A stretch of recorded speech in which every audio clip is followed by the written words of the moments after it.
Wala pa siguro akong 18 nung magpunta ako dito.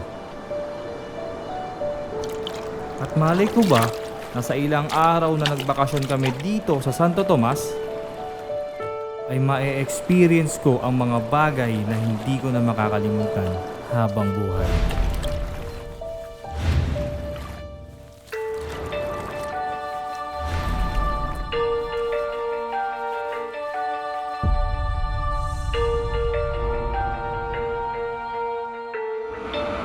Brother ko si Martin.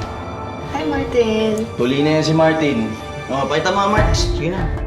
Ang ina mo, huwag mong sisimulan yung di mo kayang tapusin. Gusto ko lang malaman, ano bang plano mo? Kilala ang pamilya ko dito. Pag nakita nila ako na nandito, kakalat ang balita, makakarating sa kanila. Kakasira nila yun. Kay Congressman Cerudo yun. Sino yung babaeng nakita ko sa beach? Doon siya mismo sa harapan ng bahay nila eh. Babae. Bisita. Ako si Adele. Nice to meet you, Martin. Nice to meet you too. Hoy, tangina mo, nagjajakol ka na naman, no? Hoy, dali! Martin! Pwede ba ako magtanong? Nino ako magtatanong. Di kay Martin. Virgin ka pa, no? Gaga ka talaga. Nireto sa'yo yung kuya, minules sa'yo yung baby brother. Boy, hindi na baby yun. Makagawa na ng baby yun, no?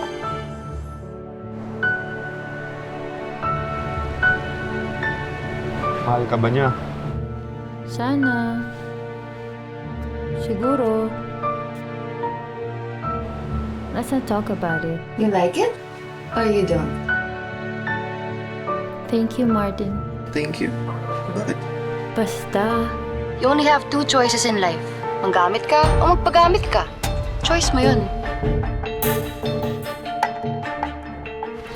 17, pero mag-18 na next month. Fucking shit! Ang lala talaga ng tao nito. Hello. Hello, Kathy. Hey, how are you, baby? Yes. How's your brother? Kung may nararamdaman man siya, di niya ito sinabi. Alam mo, kilala kasi namin yung nakatira dyan. And yan, flavor of the month lang yan ng anak ni Congressman. Given the chance. Pa-fuck mo ba ako? Kung mahal mo ko, ipakita mo. Don't make me promises you can't keep.